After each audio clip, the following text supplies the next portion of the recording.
.com. Naïmati depuis Congo Central la Louose. Pour la Brett et je vous appelle depuis le Brésil. Les hommes et Stéphane. Ma décision où la police est au l'âge basé. Ça va décision mon il y a bien. Il faut bâtir en action puis il faut pas ça suivre. Au cours de la pharmacie. Rigo égalité, plafond égalité, et puis chaleur mieux sur moi naïe mon pharmacie.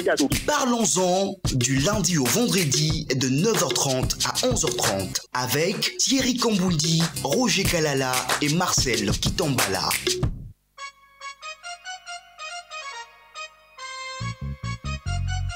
Voilà, chaque jour, na histoire, chaque jour, oui, histoire, tamso et bandit na 0h, mais au quotidien, na histoire, en na 6h du matin, au lamouki, ou tamso 5h, bamisou 7h, to 8h, et oui, toza na bino bande ko balandi, mbote, et sengomingi, oza na bino lisusu, na parlons-en. Parlons histoire boébi ezaka mardi et sengomingi à na Freddy Montiri bonjour. Bonjour papa Roger Kalala, bonjour naba auditeur Nyoso ya Radio Top Congo FM, bonjour na invité na biso, mais aussi et surtout merci Nankolo Nzambe Bona Pema. Voilà, équipe Mobimba est en place. Alain Bongo, Pascal, Grace Lema Nangamboya technique, Dani Zayobi, Patrick Mungongo, Pascal Kalambay, Didi Binsika, Théo Lusakweno, na équipe Nyoso audiovisuel. Et oui, quand on a lobby, histoire et bandit, histoire, il y a parlons-en, il y a l'élo, il y a top histoire, justement. Parlons histoire, et justement, parlons histoire, c'est avec chercheurs. Il y a histoire, passionné, il y a histoire.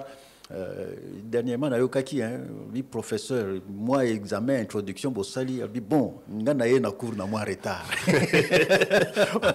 Et pourtant, la histoire qui toque, on a d'ailleurs, on a raté le chapitre. Oui, donc tout ça, le point, naïe beaucoup en tout cas, où ils allaient troisième partie à relation entre République démocratique du Congo, na Congo-Brazzaville, histoire nyonso, oyo, ils allaient kokota ça. Au 5 sabiso les bamboko ao ekutana ezali opesaka lokalo au papa mbaloba maika ande kaboli biso yana ngokaka nzela ezali balé. D'accord, ndeko Thomas Louaka, bonjour. Bonjour ndeko. Voilà, histoire et bandit ya lelo na éviter to bandela wa pili susu pona histoire ya lelo et banda bien. Toko bandela na moi rappelle l'épisode où yote koleka mais avant ce qui vous permettre ngai na sala moi petite annonce hein, parce que na zana moi message moko particulier lelo ya kopesa na bandeko baza kolanda biso et ça fait déjà plusieurs mois na compte Twitter et comme le X hein, X il y a un compte qui s'appelle Thomas Louaka Losenjola. Régulièrement parce que chaque jour ils allaient publier un message na ba photo na ngai na lingi na informer batu baza kolanda biso compte wana ezali ya ngai te. C'est un usurpateur qui utilise kombo na ngai kosala ka message na kombo na ngai bandeko baza kolanda biso na Twitter compte Thomas Louaka Losenjola. C'est un faux compte. Lobby dernier message a publié qui vers 1h du matin ngai nazaki déjà katiapo azali pe ko commenter ba post ya bandeko ya azali pe ko commenter donc ezali ngai te vraiment soki boko ko dénoncer na Twitter pour ba bloquer compte wana yo zana compte nini ngai nazana compte je ne suis pas très régulier donc nakolo ba nazana compte na Twitter te na Twitter nazate soki mo message ezole kana Twitter bo bloquer yango ezali ya ngai te yo zali kaka na Facebook mukolo na ko fungola compte na Twitter na ko informer public na ngai nga nazana compte na Facebook compte Thomas Louaka Losenjola na Twitter ezali ya ngai te. D'accord, merci mingi siko pona kozongela liso na biso juste pona ko rappeler le Congo a naloba deux particularités. C'est le seul pays africain qui a 9 voisins. 9, aucun autre pays azana ba voisin ebele ndengwana. Donc yebaka soko zana ba voisin ebele mutuna mutazana caractère na ye, mutuna mutazana bizeli na ye, mutuna mutazana éducation azwa et pana bango. Donc il faut ozala na boanya pour na ko gérer le 9 voisins. Yami balé. Congo c'est le seul pays na Afrique où azali na fuseau horaire mi balé. C'est-à-dire ceux qui Kinshasa toza 12h, Lubumbashi to comme 13h. Pour na kolakisa munene ya mboka. Donc tout ça ezako senga biso nini biso ba kambi ya Congo et sengi tokola. Hein, tozwa dimension ya mboka na biso pour to komona ba problème mingi toza ngona ba voisin parfois ezanga eutaka na manque ya maturité na biso moko. Tozongi na likamba Congo Brazza. Congo Brazza tomoni yango tobandi histoire kala ezalaka mboka moko Kinshasa na Brazza mboka ya bateke ndenge nini bamindele baye basololi entre bango entre autres Léopold II na ba français ba décider que fleuve à partir à lelo et comme frontière bateke oyo bazana rive gauche ba komi ba congolais ya Kinshasa bateke ya rive droite ba komi ba congolais ya Brazza tomona ki yango oui.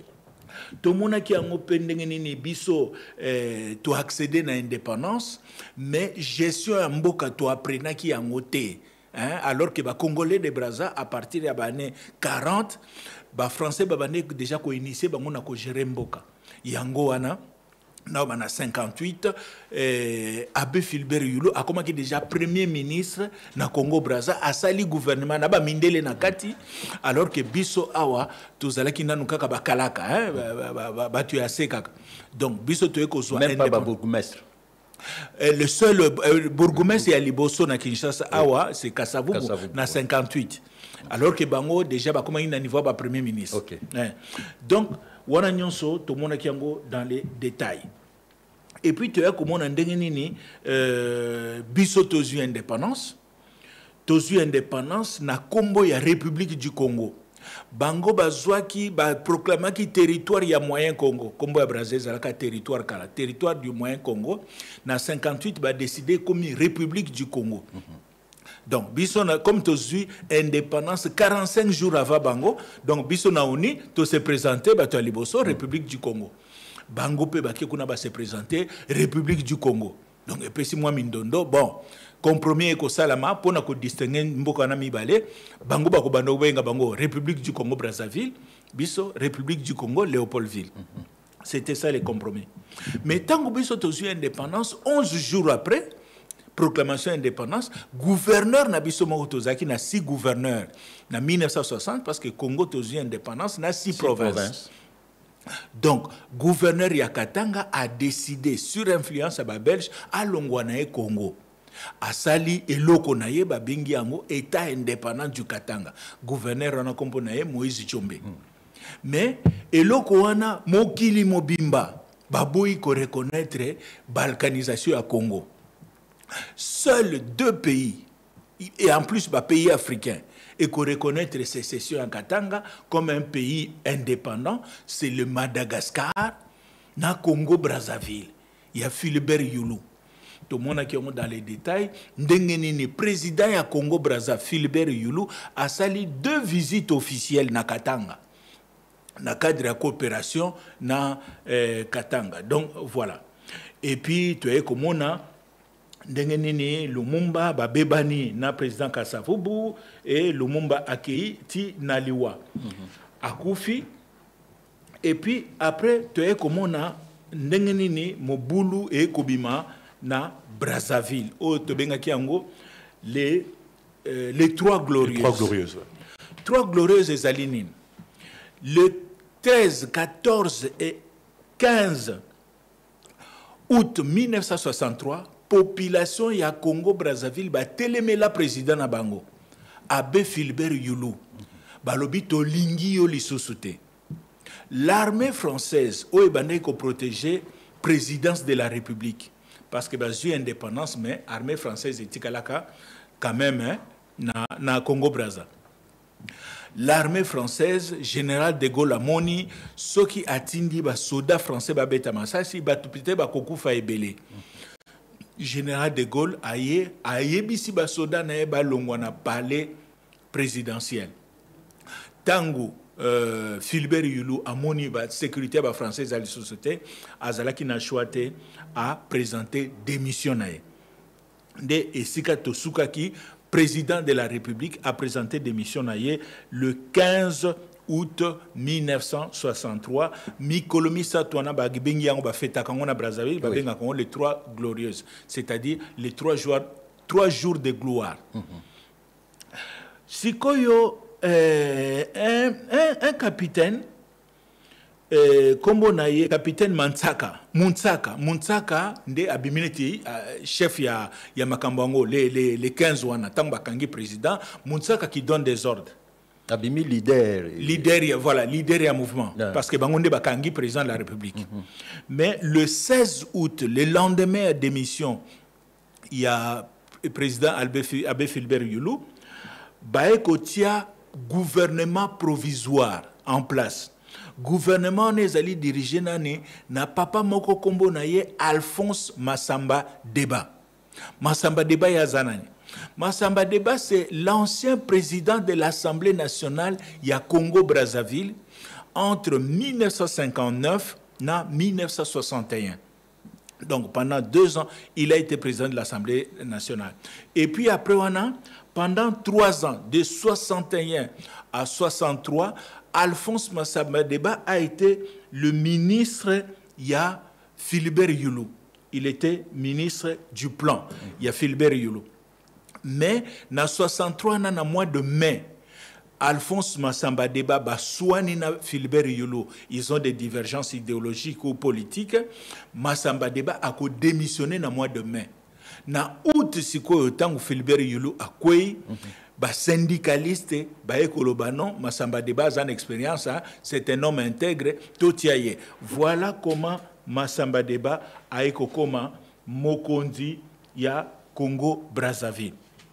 À Sali gouvernement. À Sali gouvernement et gouvernement provisoire, il y a 7 personnes, entre autres, Tozana Edouard Ebouka, Tozana Paul Kaya, na Dr Ngaliba, et puis Pascal Lissouba. Pascal Lissouba a côté na gouvernement provisoire. Il y a Alpha Massamba Deba comme ministre de l'Agriculture. Et puis, le 8 décembre 1963, référendum et Ekosalama pour adopter la constitution à Sika. Balobito Bandi République à Sika, il nous faut une nouvelle constitution. Ekosala, nouvelle constitution à l'élection législative. Le 19 décembre 1963, élection présidentielle et Salamina Congo-Brazzaville. Alphonse Massamba Deba Azali candidat unique. Ça n'a pas traîné, donc août. Août, oui, ils sont allés très vite. Septembre, élection. Décembre. Le 19 décembre, élection et Salami. Massamba Deba Abimina 100%. Il y a une voix. Et là. Voix exprimée. Donc Massamba Deba candidat unique. Massamba Deba Abimi président de la République. Élection, quand vous bâtonnez sur votre vote, qui a voté. Non, élection populaire. Donc, si comme constitution est créé poste il y a premier ministre, comme un système à président et premier ministre, Yangoana, Alphonse Massamba Deba a nommé Pascal Lissouba comme premier ministre le 24 décembre 1963. Donc, voici l'organisation du pouvoir dans Congo-Brazzaville. Président de la République, on a en décembre 1963, Alphonse Massamba Deba, Premier ministre Pascal Lissouba. Sikoyo, tozonga siko na côté à Tokati pour Malebo, tozonga siko côté à Kinshasa, total la makambu nini oeza koleka côté na biso oeza un impact na ba relation na biso na Congo-Brazzaville. Totika ki na émission yote koleka totika ki lisolo na biso na janvier 1963 tango Philbert Youlou asala ki tourner na ye awa na Congo après sécession à Katanga tango sil. Le 3 juillet 1963 ancien ministre ya éducation nationale ya Lumumba kombo na ye Pierre Moulele a combien on a Kinshasa a outil formation moko na Chine. Moulele c'est un ancien militaire et à force publique, Kala service militaire c'est là qu'à 7 ans, on sali 7 ans au bimi na yo soko lingo renouvelé, soko lingite au bimi. Donc Moulele abima en armée comme Mobutu aussi a fait ses 7 ans. Mobutu c'était de 49 à 56. Moulele a sala qui un peu la même période parce que Moulele a yebanagina Mobutu na armée. Donc Moulele ministre de l'éducation nationale a outil formation na Chine tangwaye à se déguiser comme un dingari, on collègue soutien à dingari, donc il se cachait un peu. Mais à ça que solana ba député ou ba collègue naï ba lumumbiste. Et puis il leur dit ceci, oh boni kuna na parlement, lui non, mukolo tozo préparer monsieur mon koboye pour to quoi ça Cyril la doula, monsieur. Mon la ça va OK. Les moments d'émotion en essai les qui bozo l'exemple bien ta ma motion hein ba ko bando gérer bino nengo na motion et là mo le kate les gens ne comprennent pas yango wana quelques temps après Pierre Moulele le 27 juillet 1963 à Longona Kinshasa à Kotina Kwilu à Kiko banda rébellion na Pierre Moulele a bandi rébellion, ce sera la plus grande rébellion post-coloniale en Afrique. Pierre Moulele a Kotina Kwilu na 2 pistolets sur place à cause de calibre 16 mokoboy. Mais à ko ningi sambo kao parce que rébellion a duré pendant 5 ans, de 1963 à 1968. Donc c'est ça la rébellion Yamoulele et bandi na Kwilu. Une petite parenthèse, les chefs d'état-major il y a armée Nabiso. Mobutu, organisation Nabiso et armée Tangwana, tous un commandant en chef, un officier supérieur général, et puis un chef d'état-major. Oyaza neti dirkab naye. Des systèmes tout ça kana. Chef d'état-major, il y a ANC na Tangwana, babengiye colonel, lieutenant-colonel Eugène Ebea. Eugène Ebea a accueilli na Kwilu qu'on a pour superviser ba opération. Malheureusement, le 7 février 1964, colonel Ebea a coupé une embuscade, battu à Pierre Moulele, Baboumie. Voilà comment Ebea a coupé en 1964 na Bitumba ya Moulele. Le 29 septembre 1963, président Kasavubu a pris une décision comme nene ou il a impacté négativement na masole ya Congo sur la situation politique. C'est quoi la décision? Le président Kasavubu, ce jour-là, décide de dissoudre le Parlement. Akanga Parlement. Akanga Parlement pour 2 raisons.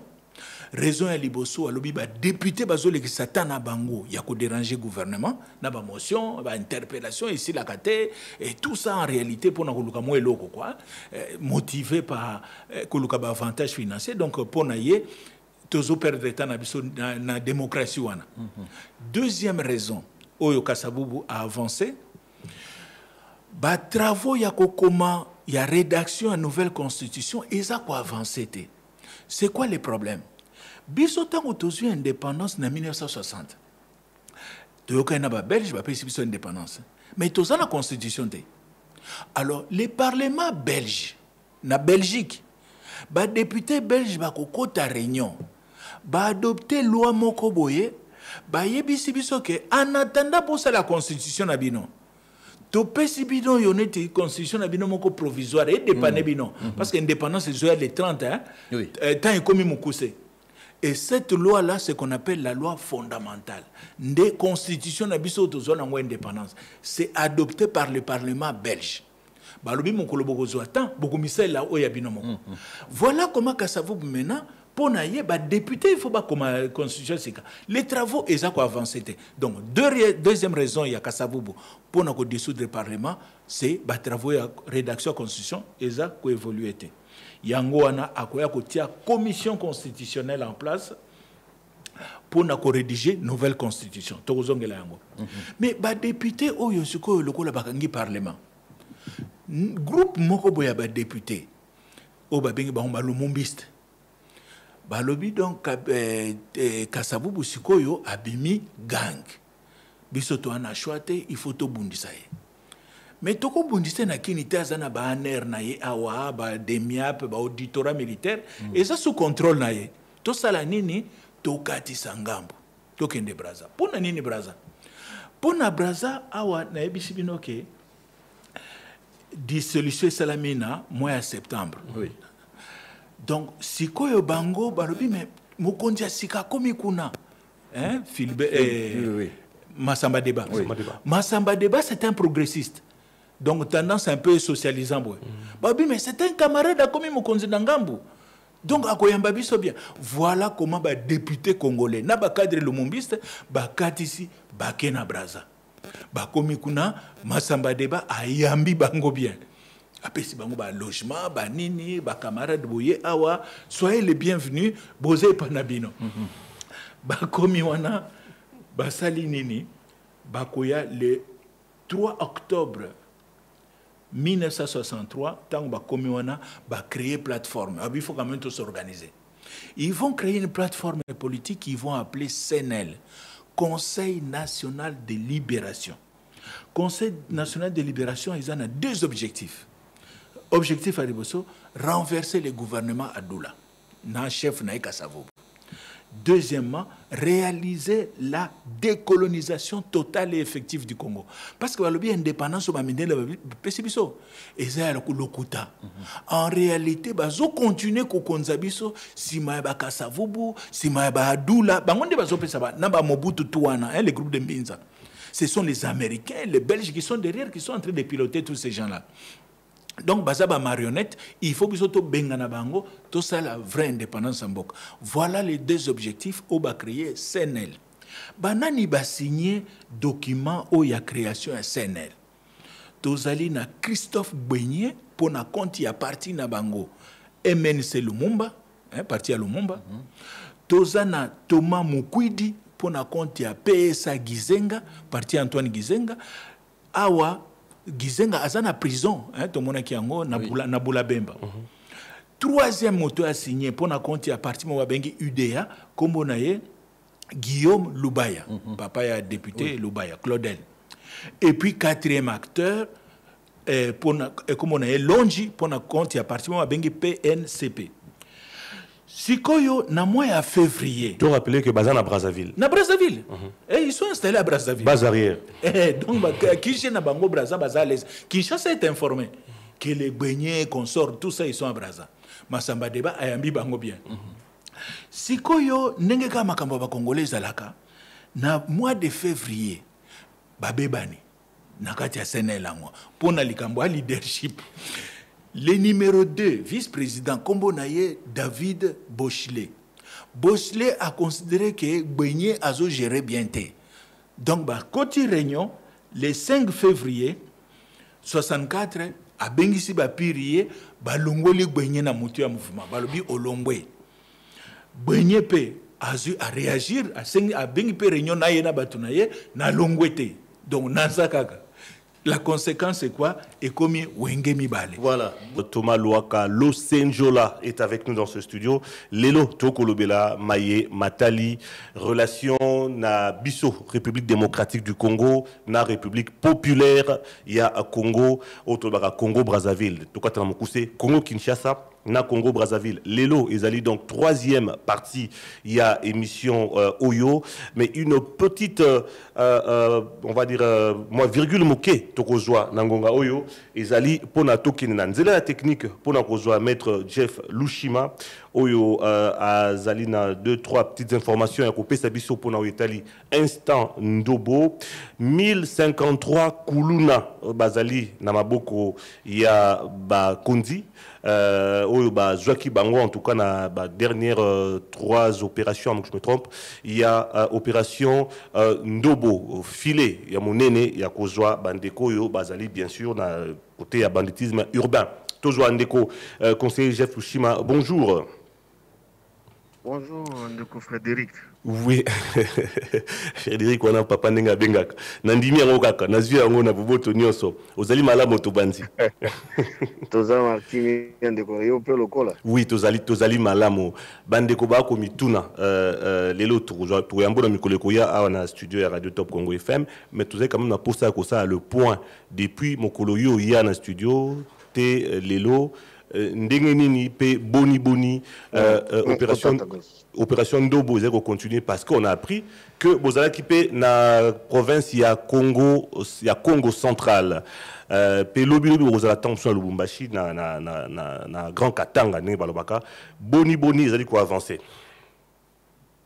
Bon, dès que bolanda peut-être information moi mikoleleki tout ça qui m'a sur 3 journées 3 opérations moi c'est dans la ville de Kinshasa mais ici kanini tu kozwa au moins 1053 kuluna na opération seulement qui est vraiment ciblée ezaki tene tu vas no ba liboso bakanga bato nyonso te ezaki vraiment ciblé je vois que ce que bolanda ki atana ni tango général sangisa ba policier ayebisa bango tozana besoin vraiment à hauteur et solo ya kuluna wana. Ce qui a été fait, nous entendons maintenant en phase où nous avons devant le juge na bango on est comme la justice. Mais déjà, au moins, on a caché un biso, moi, batondi. Tout ça, la manche que semaine où est banda, où est bandi, disons, ça la tout pour te voir quoi qu'on est à juge. Mais ils allaient karaté au niveau à Kinshasa et comme il paie, t'es dans Gambo ya Congo. Na matadi, tout ça là qui fait dans Congo central, nous bengaka. On a au moins, on a avoir, je crois, 153, 154 si je ne m'abuse pas. Mais j'ai la ville à matadi, qui sont Gololo, na Boma. Alors, ça va s'étendre dans le territoire Moussous parce que Mouni ba Congo est à moi Mounene. Congo central. Territoire Moussous Wana. Donc, Congo central est à moi Mounene, ne balobaka. Ça, je crois, dans 10 territoires avant que je me trompe. Alors, na ndenge mokonza lubaki, mokonza, kitanga, luka parking. Mokonza lubaki tozo kene na Katanga. Katanga nde tokobana ngo na Lubumbashi précisément, mais comme yango pesa Mounene, je crois que vous allez Kolwezi pe. Allô? Tout ça que yo ndeko maître Lushima. Ah, donc to bako étendre ngo Lualaba na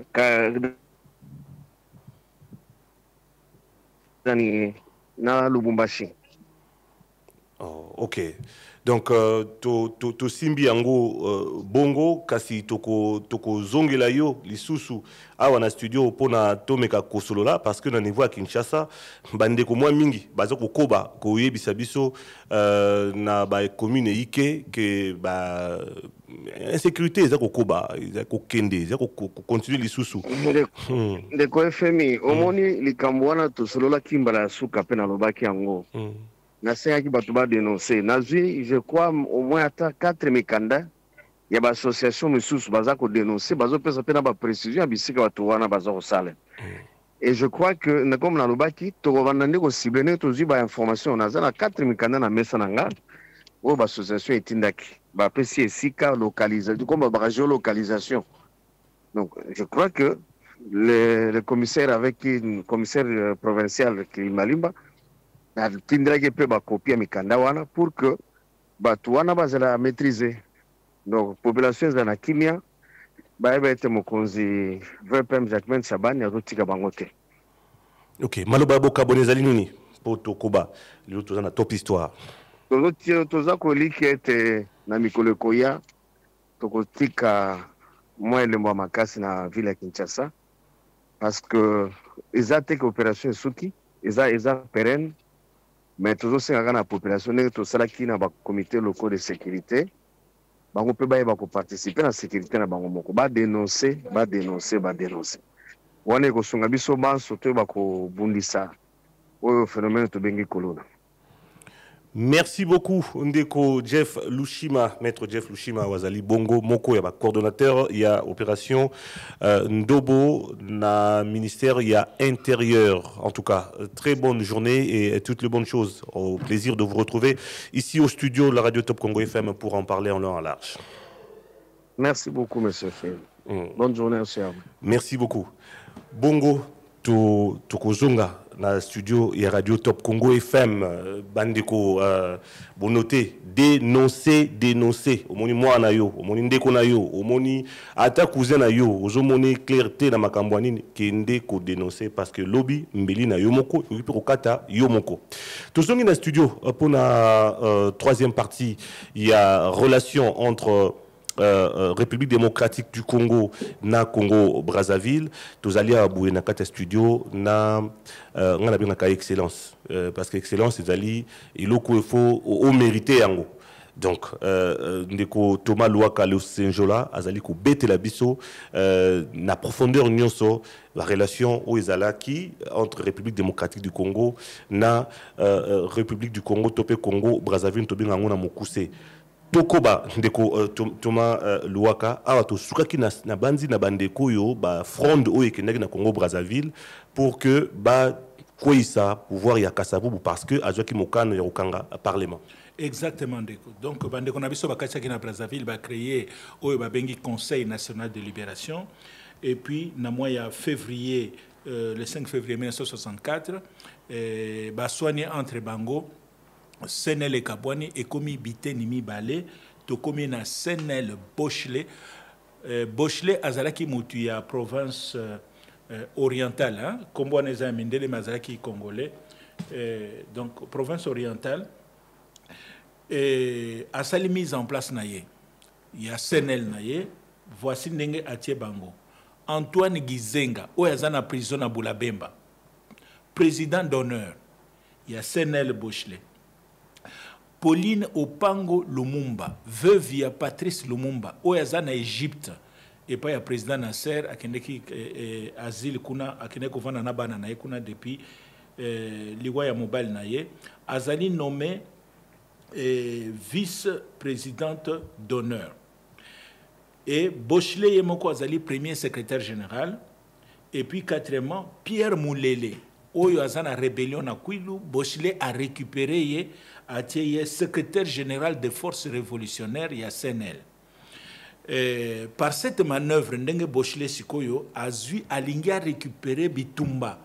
Il y a Pierre Moulele a kotisi yango na mouvement naye. Alobi Pierre Moulele aza mutunanga Bitumba zo sala kuna eza na compte ya mouvement na biso. De son côté, CNL wana mususu ba bengi yango CNL Gbenye. Voici mise en place Gbenye à Saline à Brazzaville. Donc troba Wenge Kaboni. Et de Wenge, Wenge ya Bouchelet na ya Gbenye. Côté Gbenye, voici mise en place naye. Christophe Gbenye Yemoko aza président ya CNL naye. Sylvain Kama, secrétaire général aux relations extérieures.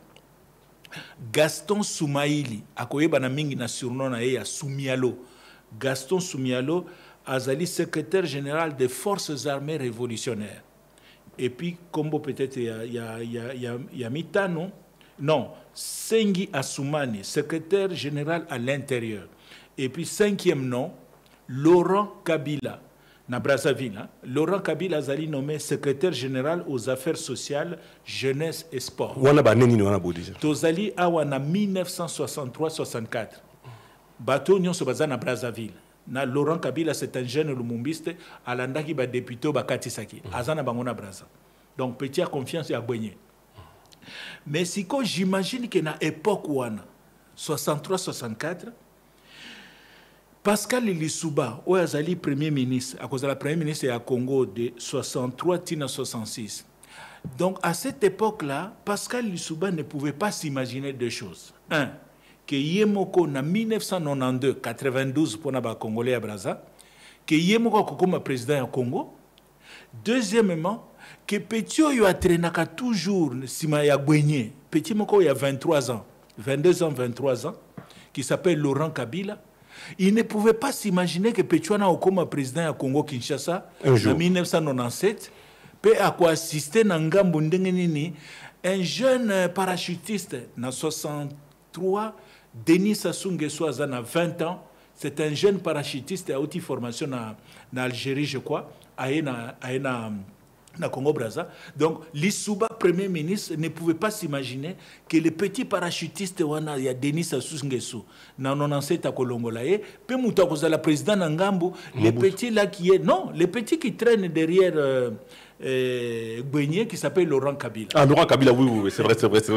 Donc, à Mona Bango, bon, il parle avec Gbenye, oui. Hein, c'est le premier ministre. Baninga Bayako Somba Sengazil na Brazza, donc il s'est rencontré. À Solakana, prêtre, à l'époque, prêtre, c'est Gbenye. Il passe au monde à jeune mourant à 23 ans, tous les Kaleka. Donc voilà.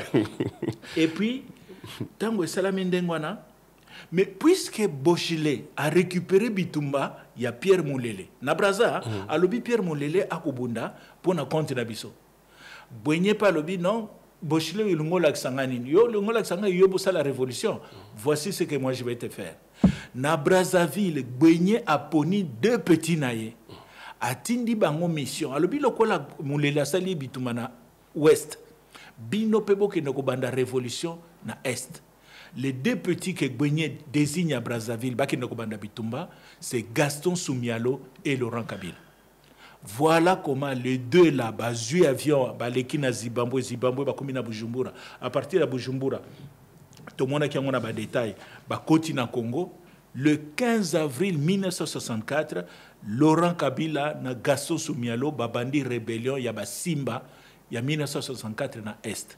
Voilà comment rébellion 64 bandaki batu babandi ango na comme quand il y a patron na bango azana braza Christophe Boigné c'est Soumialo na Laurent Kabila nde bitumba ya ba mai mai nde kombo mai mai eko apparaître na 64 mai mai pona nini tangu ba soda na bango bazako bunda banganga na bango parce que particularité pe ya ba armée bana obengango appel armée populaire de libération. Particularité à l'armée, on a chaque unité est un nganga nango. Donc bataillon nganga, brigade nganga, compagnie nganga. Ce qui banganga ba melisi bango ba kisi ba kati bango ba nzoloko, ba ebisi bango tangu bozana front. Bozo attaquer, il faut boyembaka. Mai mulele mai mulele. Tangu ba soda ba ko beta bino masasi. Masasi tangu go toucher et baluki mbalamoko comme mai. Donc yo bo mayote. Mais est-ce que voici vérifier véracité à l'école? Non, c'est faux. C'était de la manipulation. Bandé Kokoufa et puis là, beaucoup étaient drogués. Là, bango bangi na café et tout. Donc voilà. Voilà comment le mouvement Mai Mai est bandé na Est en 1964. Sikoyo, tozongil sous na braza.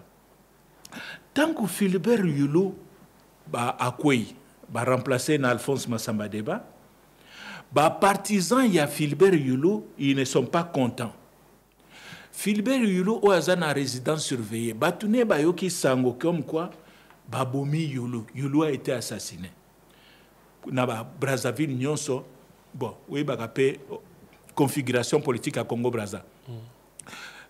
En termes de nombre, Congo va représenter à peu près autour plus de 40% de la population. Et puis aux Arabes tribus. Mais dans le Congo, il y a un sous-groupe qui est très important à Brazzaville qu'on appelle les Lari. Les Lari, il y a Philibert Yulu.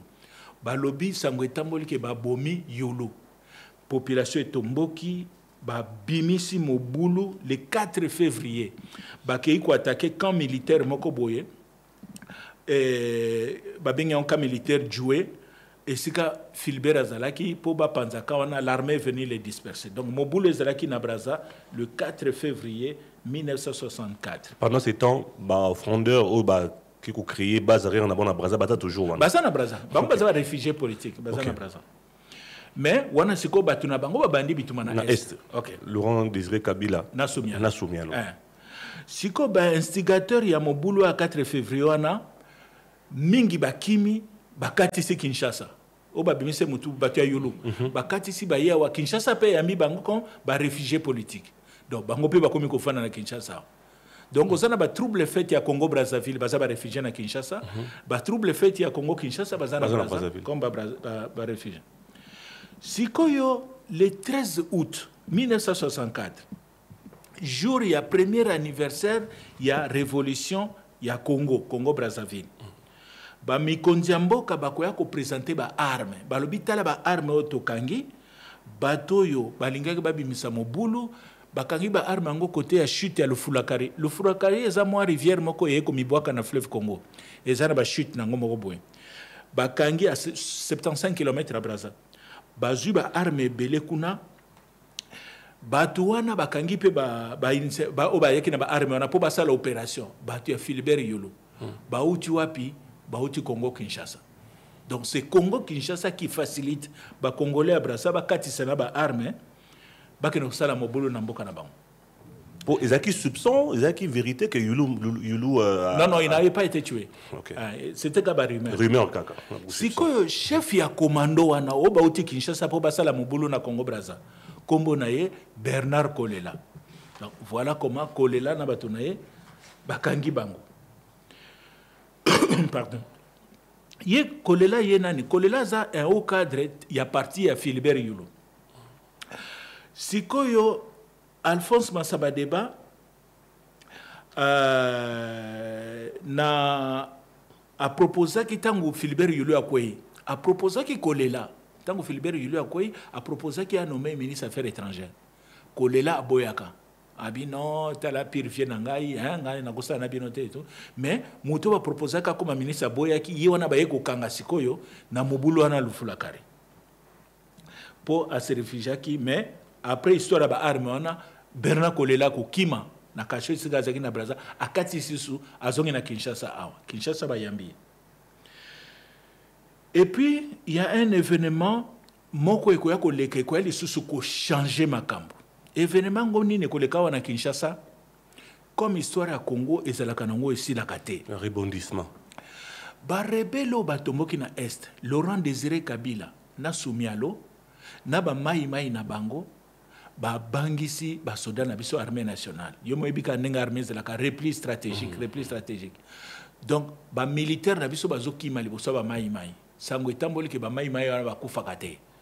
Donc voilà comment ba militaire bazokima en quelques mois seulement ba mai donc ba simba ya ba Laurent Kabila ba zui presque Est mobimba. Ti ba kozwana Kisangani Maniema sauf kaka Bukavu ekoya kata à l'époque mais ba auto etikali ba récupérer ba kontina Katanga. Bazaka mi balé pam. Non, ils ont recruté. Pas recruté mais bazaka mi balé na les leaders. D'ailleurs quand tango Kisangani okoya ndeba ko benga vie na bango na Braza. Yaka. Vie Makambo et c'est Vandi Awa, voilà comment Bwenya Kolongwa Braza a Kisangani a se proclamé président de la République populaire du Congo, a créé République. Donc, République populaire du Congo na Kisangani a celle qui a mise en place Laurent Kabila comme ministre, il y a coopération régionale. On n'appelait pas ça comme ça à l'époque, mais c'est l'équivalent. Donc, voilà comment Kinshasa, le président Kassavou, président de la République, le premier ministre Cyril Adoula et le commandant en chef de l'armée Mobutu, complètement dépassés. Awa Moulele, Atibango Panzi Lele na Kwilu, Est Nyonso Ikei. Mobutu akoya kozwa idée. Idée nini, ayebisi président de la République, Kassavou, Abi Mokonzi. Makambo ezoke ne mabe parce que tomoni premier ministre Tozana ye Cyril Adoula sa faible. Il faut tout le kamutmoko yo aza makasi azana ba relation azana ba moyen o ya ko sunga biso ko résoudre problème. Kassavou Batuni, tu penses à qui? Abinga na moni Congolais ya ko salisa biso na momoyo ya ke Moïse Tshombe. Kassavou albi Mobutu, tu es sérieux ou quoi? Tshombe o la sécession na Katanga. Hein? Wana tozana 64. Tshombe a longwe na Congo na juin 63. À quel exil? Eh bien, sécessionniste, on a dit, monsieur le président, la politique est dynamique. Tshombe a salaki bêtise, à reconnaître ma benaye, voilà comment Tshombe a koya kozonga na Kinshasa awa na mois de juin. Wana utaki wapi? Espagne, a salaki na exil en Espagne.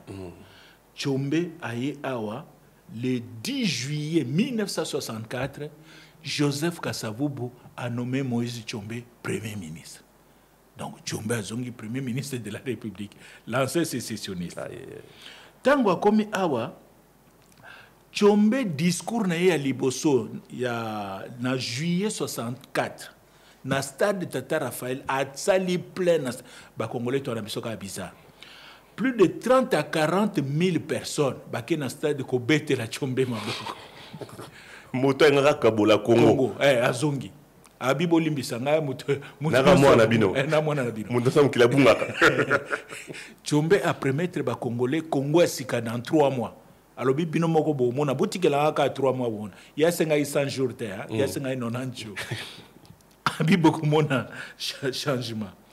Et puis Yami Balé annonce Yami Balé Tshombe lobi je vais balayer. Hein, c'est le terme qu'il a utilisé. Hein. Le régime rouge de la petite commune de Brazzaville. Ça annoncé côté Kunake. Non, donc Nabango, Namboka ba masamba deba wana tout. Donc premier ministre a déclaré que naozoa ko nettoyer bino nyonso wana parce que ba komi ba tendance ba communiste, hein, ba socialiste et tout. Tshombe yazana ba américain, ba belge. Donc population bête la Tshombe maboko. Ba Congolais Brazza ba ebike Tshombe c'était Mungounaye. Et puis le 19 août 1964, puisque ba Congolais à Brazza baza ko loger ba rebelle, ba chef ba rebelle. Donc bango balingi kimie zonga na Congo te, Tshombe ko zo décision moko munene. Décision ngo nini? Tshombe a kozwa décision ya ko benga na ba Congolais nyonso ya Brazza. O ba vanda kana RDC. Apesi bango 48 heures bazonge pa na bango. Karaboy. Boye kaka. Donc 48 heures, à Bengani, tous les ressortissants du Congo-Brazza, tous les ressortissants du Burundi, parce que le Burundi a soutenu les rebelles à l'Est, tous les Maliens, tous les réfugiés rwandais, au Bakota Congo depuis 1959. Les réfugiés ont collaboré avec les rebelles, il faut bango. Donc voilà la grande décision. Il y a Tchombe Kobengana Batouana et deuxième décision, confiscation de leurs biens. Il y avait beaucoup de lari ici, les Congolais à Brazzaville, mingi na Kinshasa awa, bungisa biloko na bango na 64 pour Tchombe à Bengana bango à confisquer biloko na bango. Sikoyo na Congo Brazza ba ko annoncé le 17 février 3 personnalités bazali assassinées. Ezali Machokoto, procureur de la République, Masweme, directeur et agence congolaise d'information, et troisième personnalité, comme on a eu Poabou, président de la Cour suprême de justice, au Bazali assassiné. Balobi commando et Boumi Bango, commando na Bautaki Kinshasa. Ben, on n'a pas de preuves na Elokwa. Makambo kwa ko évoluer ndenge nini? Tchombe siko lokola s'est déclaré rando na bato Congo Brazzaville, donc ba Masamba Deba, ba Pascal Lissouba. Camarade naye mista naye wasunga qui est en Wazalaki à Salaka sécession. Philbert Yulu. Azana prison. Hein, résident surveillé. Tchombe, qu'est-ce qu'il va faire? Il va encourager ba Congolais, ba réfugiés congolais de Brazza au Bazali Awa, ba kenoede mista naye Akima.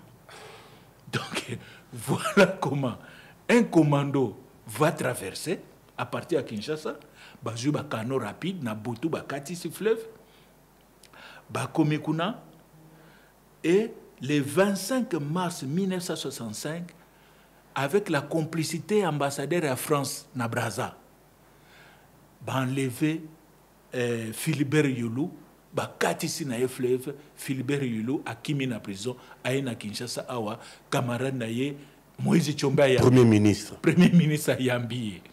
Ayambiye, tout, donc c'est la fête. Moutou a mené opération ana, yako faire évader Philbert Yulu, comme naye Bernard Kolela. Bernard Kolela tango a réussi l'opération Zongia, président de la République ya Congo, Kasavubu, Ayambiye pour na féliciter. Na premier ministre Moïse Tchombe va féliciter Bernard Kolela Babio Zamoubali. Voilà comment Philbert Yulu se retrouve maintenant installé à na Kinshasa. Et puis le 25 mars, tout le monde qui donc le 25 mars, ba autorité il y a Brazzaville. Baye ko annoncé que Philbert Yulu a Kimi, hein, a Bungi na prison et que Azana Kinshasa. Moutouatini message wana ministre affaires étrangères ya Congo Brazzaville. Le 10 atindi message ya protestation. Ministre affaires étrangères à Congo Brazza atindi message ya protestation na ministre affaires étrangères à Congo Kinshasa. Pour na ko protester contre ba intrusion perpétrée na territoire ya Congo Brazza na ba militaire pour na ye ba militaire ya Congo bazalaki na kati ya Congo Kinshasa bazalaki na kati ya opération. Et puis le 31 mars, communiqué officiel, il y a Premier ministre Moïse Tchombe. 31 mars 1965, Tchombe a annoncé dans Mokili Mobimba que Philbert Yulu azana Kinshasa awa. Donc nous l'avons accueilli comme un frère selon la coutume bantou. Donc, mais tu rappelles quand même que Philbert Yulu yenda et dakaye dans la sécession katangaise qui n'est qu'au soutenir yekuna a qui n'a qu'au reconnaître que Ezali Mboka à part entière. Exactement. Donc Balia on est joué. Et joué les sous. Chombe tango comme premier ministre a sauvé l'Israël. Donc nani a commis awana Kinshasa. Sikoyo le 20 avril 65. Communiqué à partir de Kinshasa, Philbert Yulu accuse le gouvernement Masamba Deba que Bangonde ba assassiné qui 3 personnalités dans l'hôtel Tangana. Abino et ça Masamba Deba na batuni de Babomi. Le 4 juin 1965, Conseil des ministres à Congo Brazza a décidé que saisir ba bien sur Philbert Yulu kunana Congo Brazza. du 7 au 16 juin 1965, procès yaba responsable et gouvernement ya Philibert Yulu. Donc Philibert Yulu azali jugé par contumace comme azali Kinshasa. Donc azali jugé en absence naé na 19 hommes politiques dont 13 membres du dernier gouvernement à Yulu. Baza jugé na Congo Brazzaville et na 6 fonctionnaires. Philibert Yulu azali jugé parmi les accusations portées contre na Congo Brazza. Mention moko ezali soutien à la sécession katangaise. Donc bimi infraction kuna. Tango zalaka président awa a soutenaka balkanisation à Congo, yo président de la République à Congo Brazza ko eko sala moté. Donc c'est l'une des accusations. Sentence eko kweya. Il y a jugement wana Philibert Yulu est condamné à mort. Condamné à mort. Tant que Philibert Yulu a eu sanction awake, voilà qu'on a condamné à mort. Et lobby ok, problème ezate, sikoyo lokola balingi guerre, masamba deba balingi bitumba, ngana osala bitumba na bango. Voilà comment Philibert Yulu, à partir de Kinshasa, a décidé sikoyo à déstabiliser Congo Brazzaville. Première action est à les années. En 1965, donc du 18 au 25 juillet 1965, Congo-Brazzaville se prépare à organiser le premier jeu panafricain. Le premier jeu panafricain est Kosalamana Brazza du 18 au 25 juillet. Philibert Yulu ba exilé à Kinshasa. Ba lobby bango il faut pas saboter le Kouana. Jeu panafricain il faut pas et salamater na Congo. Alors qu'est-ce qu'ils vont faire? Batindi commando ya 52 personnes. Oba oti na Kinshasa. Butu bakati si fleuve. Bakati si fleuve bakena Brazza. Bakeko faire sauter ba pylône électrique. To ba poto à courant. Et même ka courant na barrage ya Djoué tina Brazzaville. Ba buki ba poto wana Congo Brazzaville ko ina mulili. Donc sabotage. Sabotage. Et puis, sous deuxième opération, il fallait saboter le nouvel stade à congolais de Brazzaville pour un jeu panafricain. Saboter l'installation à stade, là ils ont échoué. Mais, qu'est-ce qui va se passer? Bako Kangabango, leader et commandant en outil Kinshasa à 52 personnes, Kombo Naye, Bernard Kolela toujours. Donc, Bernard Kolela, le trouble est fait. Le trouble est fait. Bakangiye, na Brazza. Heureusement, les Congolais à Brazza, les techniciens, les salisi, les pylônes rapidement. Voilà comment les Jeux panafricains vont réussir. Et avec 29 nations, 25 pays, ça s'est très bien passé.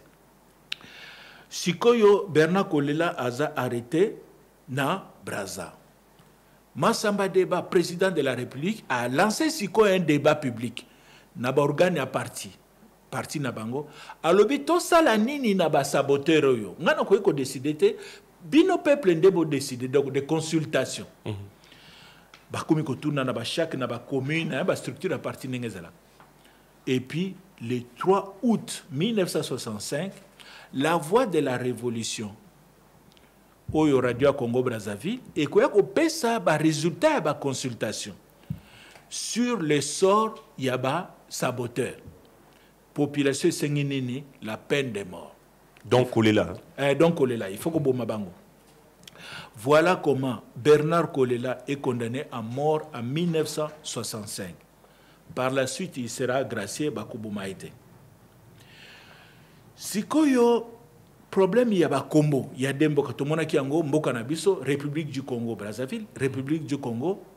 Yango pesa ka débat monene bango balobaka bango batali Congo ya solo biso Congo ya mvoa da ya koluka. Yango wana le 10 juillet 1964 président Kasavubu akoya ko salisa consultation monene na Congo Kinshasa pour adopter projet ya nouvelle constitution babengi yango la constitution de Luluabour. Constitution est adoptée par référendum et est promulguée le 1er août 1964. Pour na kokoti sabokeseni entre les deux Congos, voilà comment na constitution ya sika président Kasavubu akoya ko changer kombo ya mboka na biso kombo nango ezali susu République du Congo te à partir le 1er août 1964 et commis République démocratique du Congo au lelo tobengi RDC en sigle kombo wana ya République démocratique du Congo mboka na biso ko garder yango de 1964 ti na 1971 tangu Mobutu ye moko akolala alamuki a décidé à changer kombo mboka et koya koma République du Zaïre à partir de 71 mais kombo o population est adoptée en 64 par référendum c'est la République démocratique du Congo. Tokoya komona ndenge nini na 1997 Laurent Désiré Kabila tango comme président de la République akoya ko récupérer kombo ya Kasavubu o ya 64 la constitution ya Lulabour Zaïre et Zongi République démocratique du Congo ndenge Kasavubu abengaki yango na 64 changement à kombo wana ekoya kotia moi fin na ba confusion zalaki entre les deux pays bande konabiso ya Congo Brazzaville ba sepelaki na changement wana biso tosali. Malgré tout ça, il y aura encore des incidents frontaliers entre biso na Congo Brazzaville. Na kopesa quelques exemples ba incidents zalaki tellement mingi mais to kozwata moko to mibale. Le 28 janvier 1964 ba militaire mibale à Congo Brazza kombo na bango sous-lieutenant Constant Kandala mususu sergent-major Auguste Lekunga bango bazui boatu bakatisi bakena île moko babengi île Mbamu omoni Poul Malebo c'est un lac fleuve Congo tangweye esui entre Kinshasa na Brazza et Panzani et sali lac munene avant zonga lisusu fleuve côté ya Kintsuka. Na kati ya lac wana il y a une grande île moko munene babengi yango île Mbamu. Ndenge ba français ba yokana na ba belge. Île Mbamu île wana munene na île mususu babengi le île de ces diables eza côté ya sekota Kintsuka eza ba île ya Congo Brazza eza ya bisote. Ça c'est clair ba document nyonso ezali. Mais le 28 janvier 64 wana les deux militaires ya Congo Kinshasa to ya rive gauche bazui ba débarquer na île Mbamu ba komi wana na île Mbamu wana ba bandi ko menacer ba pêcheurs ya congolais ya Brazo ba fanda kawana ba menacer bango ba confisquer bango ba komo ko betola bango biloko ba menacer bango monika na cadre pillage kaka apparemment iloko na basala kango depuis longtemps ba kenda kuna ba intimider ba pêcheurs na ba yibi ba mbisi na bango bazongi. Mais mukolo wana ba congolais ya Brazza ba signé bango. Ba bi ba tongo ba yaka ko intimider biso ba salaka mibale. Biso toze ebele. Ah lelo il faut to signer bango. Ba signer les deux militaires congolais wana ba boteli bango ba arme na bango, ba kangi bango. Ba kangi bango, ba memi bango na commissariat na Brazzaville, na police fluviale. Ba ke na bango kuna.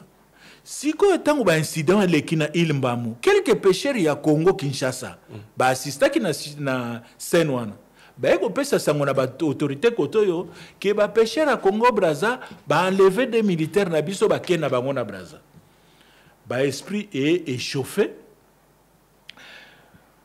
et ko matisa tension entre Kinshasa na Congo Brazza le 2 février Kinshasa ko yakotinda siko commando batu ebele bake na île Mbamu wana pour une action punitive ba komi wana bango pe ba enlever mibale na mwasi moko ba botoli na biloko na bango bakati bango pe na Kinshasa. Donc on se retrouvait des militaires à Congo Kinshasa ba kene ko yiba na île Mbamu bazana Brazza ba autorité na biso pe batindi ba soda ba enlever ba Brazzaville ba na bango pe awa. Et kotinda batu ya population ya Congo Brazza ba vana île Mbamu ba komi ko se sentir en insécurité ba kiminyon so ba longwe na île Mbamu ba ke ko batama na Brazzaville. Le 3 février 1964 gouvernement ya Brazzaville ba komi lettre à protestation contre acte wana. Le 6 février, le gouvernement de Cyril Doula a rejeté l'accusation en nyonso mais bandimi ko discuter. Balobi non, ils ont solo ba incident comme maka to solo la. Le 11 février 1964, ministre des Affaires étrangères Nabiso, comme on a eu Justin-Marie Bomboko, a commis lettre dans l'autorité à Congo-Brazzaville. Est-ce que vous avez une date moko? Oyo tokotinda batu ya Croix-Rouge internationale. Na Croix-Rouge Nabiso, ba ko visiter ba des soldats wana, sous-lieutenant sergent major wana. Ba ko visiter bango comme ça total ndenge ni tokoye ko solo. Wana le 11 février. Avant que les Congolais à Brazzaville répondre, Premier ministre Adoula a écouté la lettre Moussousou, a lobby makambu ya kotinda Croix-Rouge zate, avant discussion il faut libérer nano batouana bazonga awa. Donc tension et mati yangwana le 14 février 1964, délégation à Congo-Brazzaville où ils allaient diriger na ministre de la justice kombo na ye Pascal Okiemba Morlende aye na Kinshasa awa bazu ba discuter ba sololi et puis à la fin de la discussion basali communiquer balobi fin des incidents de l'île Mbamou ba garantie de sécurité ezali accordée pour la population à île. Le 15 février bakoya ko sala échange à ba prisonniers. Voilà comment des militaires na biso bakene ko ba yiba kabambisi kuna na île Mbamou. En tout cas, on va prendre une pause. Vous allez comprendre que Tozo peut sa timingité pour la question, pour la Tozo canon histoire. Ce sera donc, on va recevoir vos appels dans la dernière partie, la troisième et la dernière partie, pour que Tosilisa, troisième partie, Oyo, il y a relation entre République démocratique du Congo et Congo-Brazzaville. Aujourd'hui, nous parlons histoire avec, bien sûr, l'excellence Thomas Louaka Losenjola. Nangrobaksa toujours, je connais le Congo. Aujourd'hui, c'est la troisième partie, comme c'est la troisième partie aussi de l'émission, la troisième partie de ce sujet très important, très indispensable à savoir. C'est un must, comme on dit. Les relations entre la République démocratique du Congo et le Congo-Brazzaville. Et commis vraiment dans moi souka, il y a troisième partie en gros. Toko Zongela invité Nabiso pour qu'après Sabiso bah événement où il salama qui a banda qui déjà coupé Sabiso en gros où il a pisui ici et là. Na Italie bien sûr la relation entre République démocratique du Congo et Congo-Brazzaville et c'est nous que juste après tu coupé Sabino micro, topé téléphone pour que Bobenga pour nous poser ba question Nabino. Tozonge la troisième partie puis dernière partie à émission Nabiso Alelo.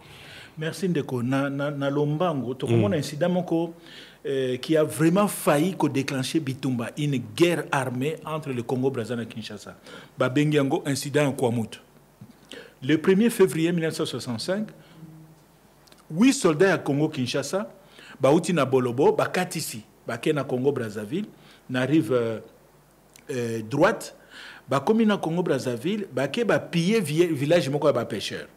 Na pembeni mboka mo babengi mpuya na retour na bango tango bazozonga na boîte na bango bakutani na bateau moko boye salaka navette entre Brazzaville na Bangui bateau ngo babengi yango boire ya compagnie TCOT donc salaka ba navette Kinshasa et Brazzaville Bangui na kati ya bateau na ya 15 hommes d'équipage 101 passagers na 300 tonnes ya marchandises ya fret ezokende Bangui.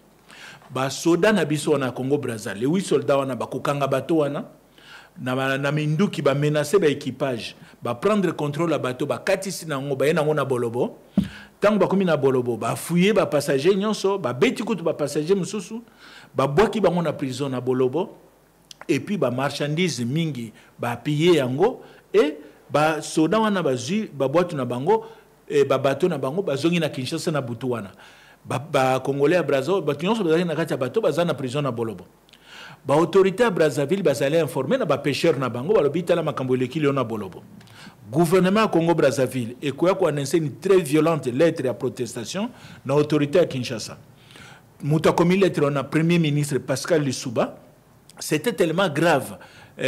Dossier yango ki batindi ministre de l'information na bango atanga yango na radio na bango. Donc voilà comment le ministre Bernard Zonyaba a comme personne a ekotanga lettre à protestation wana.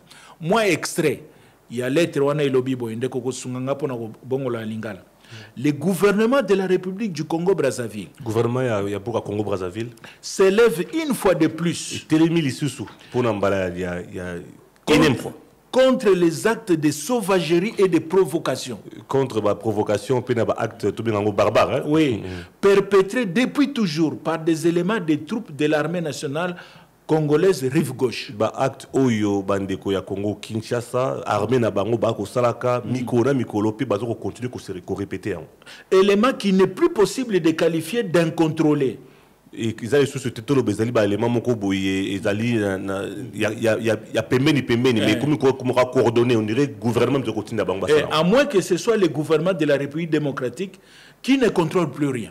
Et comme soit ils allaient gouvernement à Congo Kinshasa ne contrôler sous ba militaire na bangote. Donc tension est comment ta ba congolais à Brazza ba juba militaire na bango ba tie bango na frontière ba militaire Congo Kinshasa pa juba militaire à tie na frontière et oui, donc bitumbelinge banda et puis ba rumeur ebika yomo ndenge tambulaka panique koti na Brazzaville. Brazzaville sangwe tamboli nini ba militaire à Congo Kinshasa ba si ba kati fleuve déjà côté likolo. Bazo kita na Congo Brazzaville pour attaquer Brazzaville vers le nord. Kinshasa a peu panique koti.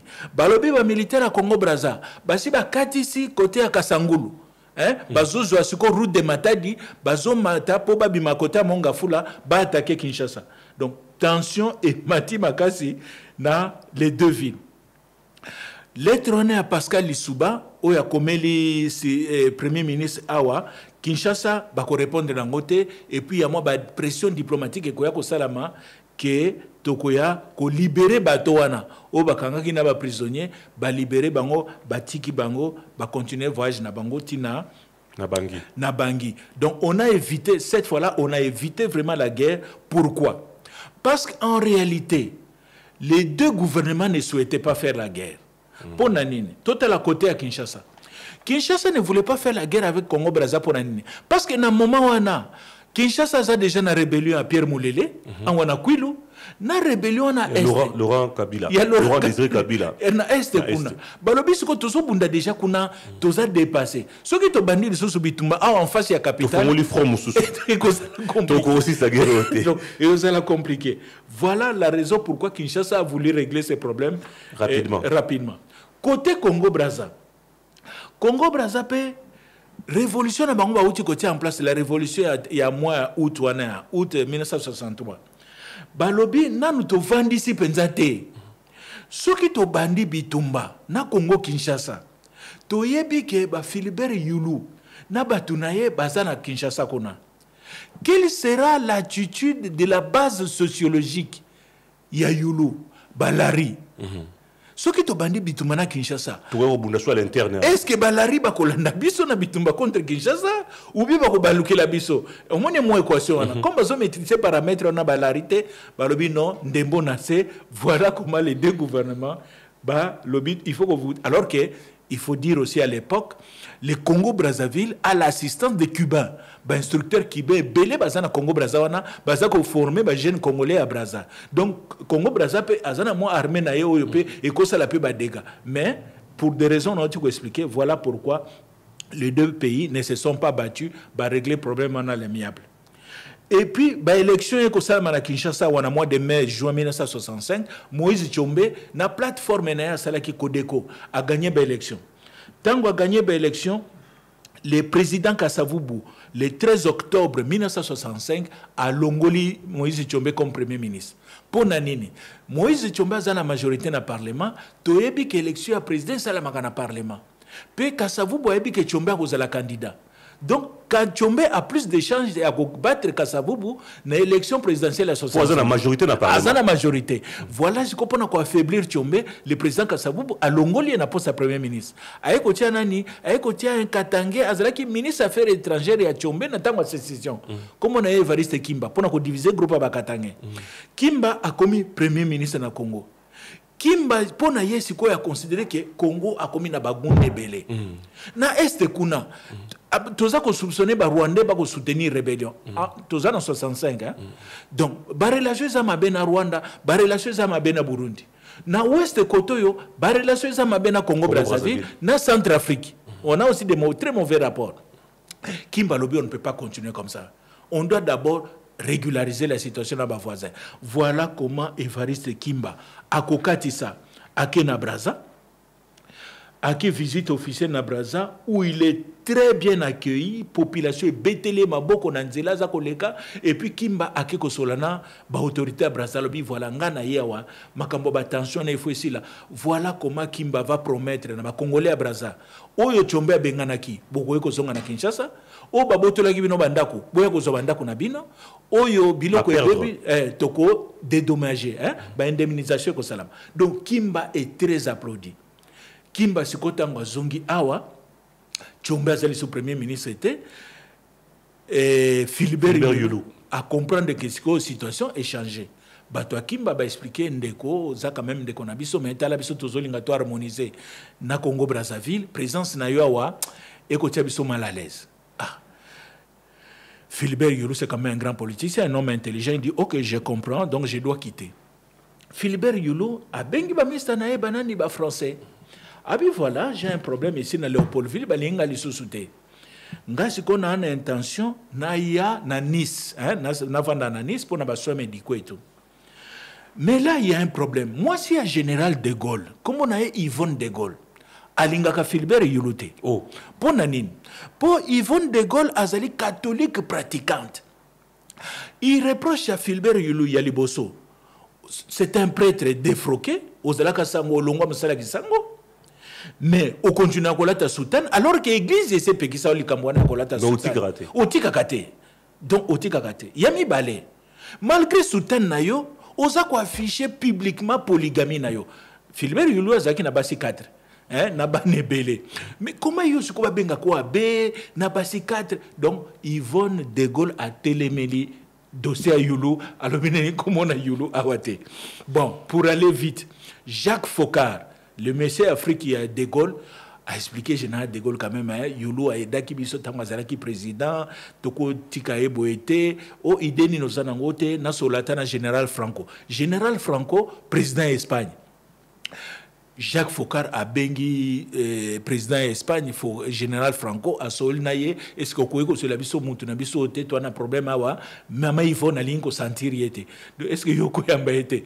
Franco le bi problème ezate, voilà comment na mois ya novembre, non, je crois qu'il a quitté novembre début janvier, non, le 29 janvier 1966, Philibert Yulu, ancien premier président à Congo-Brazzaville, où Azalaki exilé à Kinshasa, à Kolonga Kinshasa, à Ken exil na Espagne. Avec femme et enfants. Femme et enfants, et c'est quoi que nous vendons. Bah, français pour la reconnaissance, bah, qu'on paye 500 000 francs français à l'époque. À l'époque. Beaucoup d'argent. Et Sungaye, n'a qu'au vivre na famille na exil.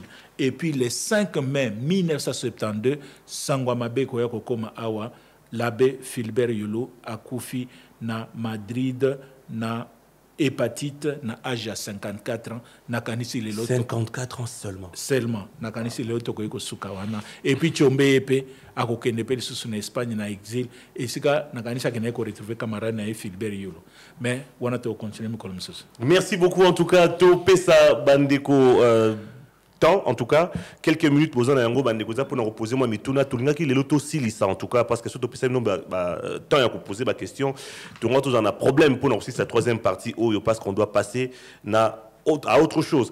085 000 44 40 089 44 44 471 pour nous joindre et via WhatsApp c'est 089 44 44 470. Vous avez le numéro de téléphone, vous nous appelez pour poser des questions bien sûr à l'excellence Thomas Louaka, Losenjola, les relations entre la République démocratique du Congo et le Congo-Brazzaville. Je reprends encore les deux numéros de téléphone 085 000 44 40 089 44 44 471. Allô, bonjour. Allô, bonjour. Serena, papa Thomas Louaka. Bonjour, Ndeko. Ezalinga Pablo Panz. Nalingina tout na papa Thomas Louaka question. Pona nini ba politicien, ba président, ba ministre, ba tubélé, il y a ba pays africain, y compris na pays na biso. On a dit après mandat na bango ou bien qui ba na mandat na bango ba kenda exil, ezalaka gouvernance na bango, ezalaka mabe na ba compte rendre pona nini. po bando bandi kobeta bisolo nga kuna kanti Brazil banda na tanga Mobutu ok banda kala avant nga na botama ezalaka mpona nini leka mpe koexplike ngai gouvernance na bango ezalaka na compte ya barande ou bien ezalaka bagouvernaka biso bapays africain mabe po natikaka koyoka te na bapays Europe États-Unis naoka bapays na bango baprésident na bango après gouvernance na bango bakei na Belgique mais kaka bapays africain te bakendaka Belgique. Merci na suki wana. Merci beaucoup toujours Ndeko Musuna Nzela Singana Lombango. Allô, bonjour. Allô? Bonjour Ndeko. Bonjour Ndeko FM. Bonjour. La question est la excellence Mbote Thomas Louaka. Mbote Ndeko. Et ça n'a eu auditeur on a dit non Star Plus Monador on a dit depuis mon affaire précisément dans ma Takibala. Bon moi préoccupation dans un pour la excellence. Dans ce yoka à tout moment na yoti makamba il n'habite soka ko ka pelenga il wana oyo ba militaire mi balona ba kende ko sala il mbamu wana saka ba militaire eko yoka susu di solo bato wana oyo bango bakangaki banoke no so Centrafrique bango ka ba militaire sonde to yoka ka ba militaire akala basaki lokola lelo te basalaki ba militaire ba basaki bien encadré basaki pe ko futa ma bien sco par rapport ya o lelo ndenge nini na masolo nela yoki ba militaire wana kaka basaki bien encadré ou basaki mal encadré quand soit dans moment salinga moko moi nini on a comprendre que na monika lokwa seki ba sodango basaka ndenge moko ko bandakala il lelo basaka nemo lelo ne ba no sala bongo ba militaire ba ndeko mona Congo Brazzaville c'est pays moko ya mukie et sengeli ba bandako sakanela bango te zaki ndenge ni. Merci Vera, bonne journée na bino. Merci beaucoup. Dernière question avant de topper sa excellence Thomas Louaka Maloba. Allô, bonjour. 085 000 44 40 089 44 44 471. Allô, bonjour. Allô, bonjour. Bonjour, Ndeko. Oui, ezali mwana mboka poko Cédric Mbangu Itambudi. Merci à Thomas Louaka.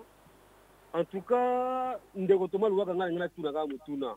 Tango zolo ba de Congo, mais na tango ya Congo d'Antoti là, ndenge selon histoire, ezaki trois Congo, Congo Angola, Congo Kinshasa, Congo Brazzaville. Na habité ndenge ni Angola, bango balongwa na nino ya Congo, mais quelque part romona ke bango pe bazaka ka Congo. Na habité Ndeko Thomas Louaka maintenant ko zongisa parce que biso to yebika ka ezaka trois Congo. Parce que bakoko na biso baloba makuku matatu mabidi sanga nzungu donc mabanga misatu nde ebeli saka nzungu pe mabanga misatu baloba Congo Brazzaville na Congo Angola Congo Kinshasa ya mibale ilo ya lobeli wana o eza na ngambo ya tatem bien o eza kiu parce que ezaka de il bisikale kangama kiu di na o eza kota ngambo ya tatem côté o balobaka ke o Mobutu atindaka ba komanda moko bakenda kuna balimwa libela eza il moko babenga il a mystique eza na ngambo ya délicate boy. N'habite ce que ça il wana bien au eza côté ya Charles Lokoto au babengi Kiudi. Merci. Kiudi, OK. Mais merci beaucoup à autres tuna il mbamu ezali il nini il oyo babenga ka Kiudi to pe il mbamu eza nini eza place ni localisation. Non, ya zolo baba il moko eza côté ya Kinsuka. Hein? Na kanisi yo zobenga il moko ya ba mystique. Na français babengi yango l'île des sept diables na kanisi yango wana eza ya ba congolais ya Brazza. Il mbamu o ezali ya pembeni ya bichi ngobila wana ezali ya Congo Brazza eza munene eza ya Congo Brazza donc na Kiudi eza pe ya Congo Brazzaville to Kiudi na ebite mais o il a mystique wana zoloba wana c'est sûr eza ya Congo Brazza mais o mususu na ebite il faut nata ba carte ou bien natuna po moi ba il eza belé il faut pas na annoncer lokwa wa eza ya solote lobio elobake Thomas Louaka lobake eza ya biso bitumbe bimi kuna na il mbamu eza ya Brazzaville ya il mbamu sans conteste eza ya bango ya Brazzaville. OK, toujours deuxième question de quoi tuni pour na ba Congo habite trois Congo trois Congo non royaume Congo tango ezalaka na c'est un espace ezalaki na kati ya trois pays Congo na biso nord ya Angola na Congo Brazzaville mais sikoyo tango ba portugais ba pandi royaume wana na trois pays d'autres ko lobate ke kuna ezali Angola non ba Congo ya Brazzaville ya Angola bazali babenga omba zombo bazali ba Congo ya Kinshasa bazali ba Congo ya Brazza bazali to uti kobeta liso na bango mais Congo ya Congo na expliquaki na émission moko tango ba mindele ba ye Congo ezalaki misatu bako benga Congo belge to Congo Léopoldville Congo français Congo français ndepesa Congo Brazza na Gabon bande ko benga Congo français et puis na Congo portugais yango lelo koma Kabinda voilà ba Congo misato o ngana yebi et puis likambo indiscipline militaire non ba indiscipline c'est l'une des maladies à ba armée na mboka na biso l'indiscipline des militaires et bandi lelo te banda depuis kala et puis question à souka likambo ya gouvernance oui batu bakende exil pona nini pona tozana système ya bokonzi ya tour de rôle ce qui tourne bino ekoki bodondwi bolingi bomone la baninga même quand le pouvoir est aussi là beaucoup mieux se sentir en insécurité bolingi bokende ko vendre à l'extérieur et comme moi ba règlement des comptes mais ce qui te lobito sala mboka moko où il y a un état de droit c'est-à-dire mutu a violé mibeko aux à la majorité aux à l'opposition mibeko epiniri ezaba tunde ba pinirete mibeko mboka hein wana batunyo ba kozala à l'aise mais tant que tu continuer na bokonzi ya tour de rôle ndeko insécurité juridique et ko continuer et kozala groupe baye ba dondi 10 ans 15 ans ba ke exil ba misusu baye et ça ne permettra pas mboka na biso de se développer. En tout cas, merci beaucoup, Ndeko Thomas Louaka. On pouvait avoir peut-être plusieurs questions, Lelo. Mais Mbala Sima, Tokopé Sabandeko, Mwangonga Moke, pour que Bazana temps à poser ma question à Bango. Tokoti Kayo Lelo, Namal Baboka Bouani, préféré to Banana Likambo et Tali page na yo Twitter, Topé X. Ou ba créer ezali yalokuta. Oui, page moko X na kombo ya Thomas Louaka lo Senjola ezali ya ngai te na ebi mutu aza ko utiliser kombo na ngate na ba photo na ngai a répondre ka batu a discuter kana batu ezali ya ngai te soki bokoki ko dénoncer yango na Twitter po bakanga compte wana e ko sunganga malamu. Mais yo moko pour ça la page na yo quand pour na authentifier yango. Na ko annoncer à mukolo na ko sala compte na nga Twitter na ko annoncer bino awa. Merci beaucoup. En tout cas, très bonne journée à vous, chers auditeurs. On se retrouve donc ce mercredi, même heure, même fréquence, 88.4. Il est 11h passé de 29 minutes. Dans quelques minutes, l'émission Le Débat avec toute l'équipe. Allez, à plus. Top Congo FM 88.4, la fréquence utile. Sur Apple Store, sur Android et maintenant sur Alexa.